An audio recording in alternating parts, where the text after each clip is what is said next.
In the last video, I talked about the idea and design decisions behind this cardigan as well as my yarn choice.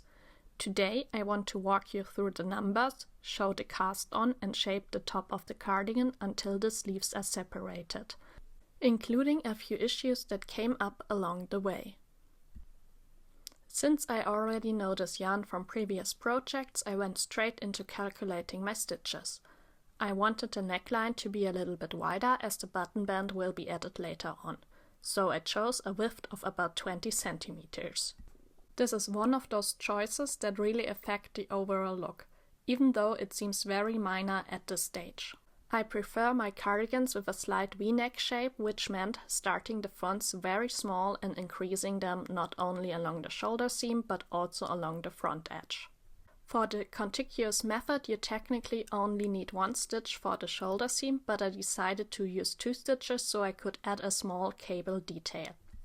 I knew this would complicate things slightly, but I wanted the construction to feel intentional, not purely functional.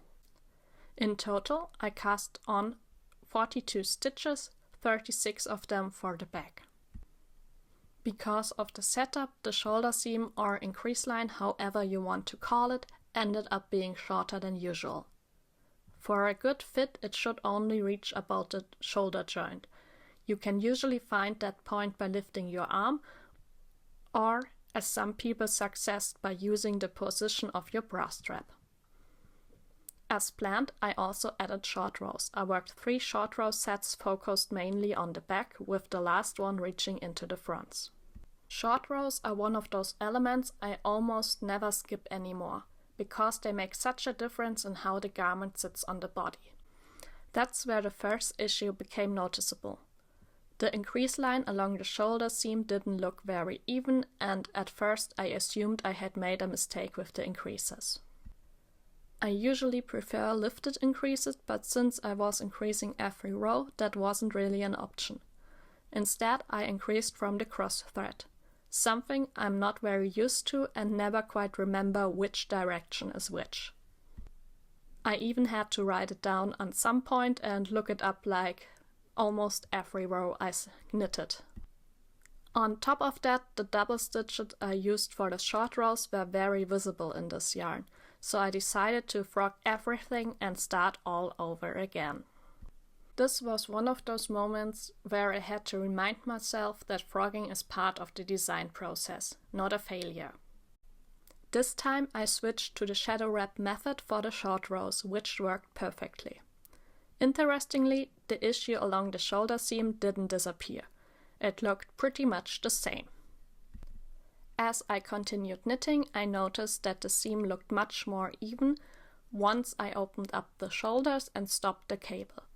So it turns out the cable itself is most likely the reason. If you ever had that moment where everything looks wrong until a certain construction step is done, this was exactly that. At this point, I decided it was more important to move forward than to chase absolute perfection. I'm hoping it will relax a bit after washing, but even if it doesn't, I'm fine with it. It doesn't look bad. It just adds a bit more character. Let's call it a design element for now. For the shoulder cap, I started by increasing every row, then switched to increasing every second row. Along the back and fronts, I later reduced the increase frequency to every 4th row.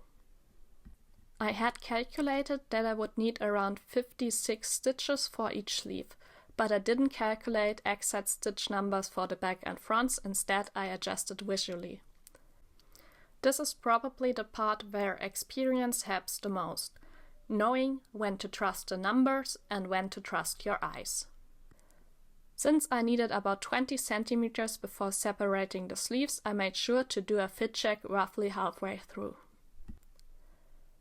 I used a little over 1 skein to reach the point where the sleeves are separated, and so far I'm very happy with how it turned out. I like the cable detail, even though I hope it will bloom a bit and close some of the gaps.